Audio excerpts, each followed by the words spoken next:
να μας εκπροσωπεί και να μας κάνει να αισθανόμαστε περήφανοι. Πραγματικά για άλλη μια φορά να ευχαριστήσω την ομάδα μου, η οποία για μένα πέτυχε 10 στα 10. Ευχαριστούμε πολύ, Πρόεδρε. Ευχαριστούμε.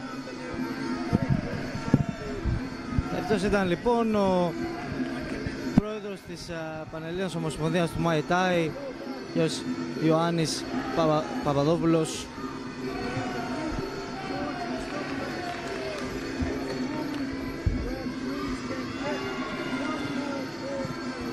Πάμε λοιπόν εμείς εδώ στον Έλληνα αθλητή μας, ο οποίος διεκδικεί ένα μετάλλιο. Πάμε Γιώργο, στον Γιώργο Χριστόπουλο. Γιώργος Χριστόπουλος, εδώ είναι ευκαιρία να αποκτήσουμε το δεύτερο μετάλλιο στα 81 κιλά απέναντι σε έναν πολύ δυνατό αθλητή από τα Αραβικά Εμιράτα. Καλή επιτυχία. Ένας αθλητής, ο Ιμάτ Ατρούς, ο οποίος και αυτός είναι πολύ επικίνδυνος. Ελπίζουμε λοιπόν να τα πάει καλά ο Έλληνας αθλητής. Ωραίο front kick από τον Γιώργο.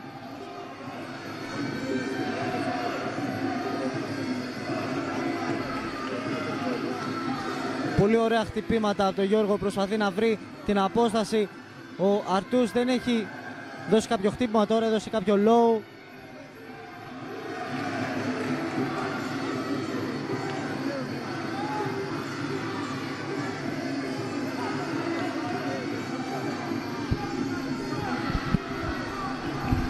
Ο Γιώργος, ο οποίος κάνει τα δυνατά να μας εξασφαλίσει ένα ακόμα παγκόσμιο χρυσό μετάλλιο, όπως η Μικαέλα Κολιοπούλου.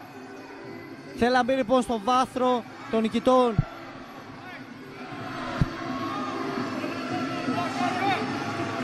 Τώρα πάει μπροστά ο Αρτούς.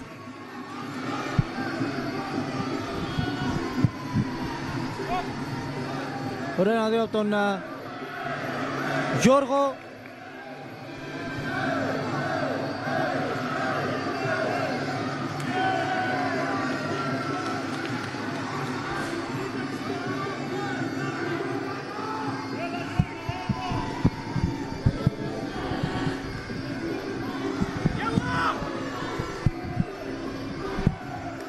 Πολύ ωραίο front kick στο σώμα από τον Γιώργο. Πολύ ωραίο αριστερό από τον Γιώργο.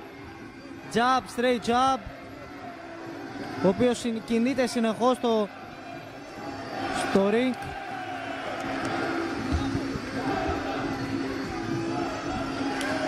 Ωραίο front kick ξανά για τον Γιώργο, που παίζει στα μείον 81 κιλά. Πολύ ωραίο low από τον Γιώργο ξανά.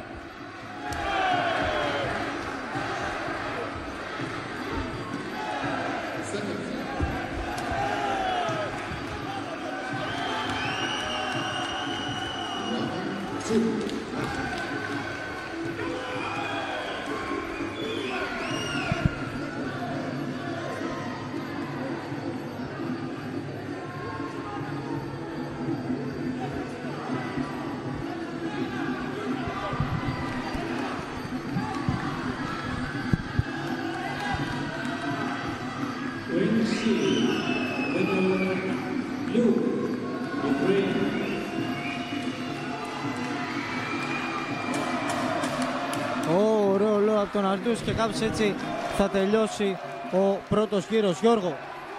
Αλέξανδρε, έπαιξε έτσι όπως έπρεπε ο Γιώργος ο Χριστόπουλος.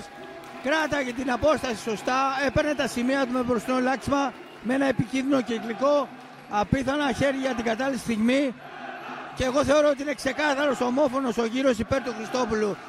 Πάνω απ' όλα η τιμιγορία των κριτών, αλλά το Ελλάς δεν αφήνει περιθώρια.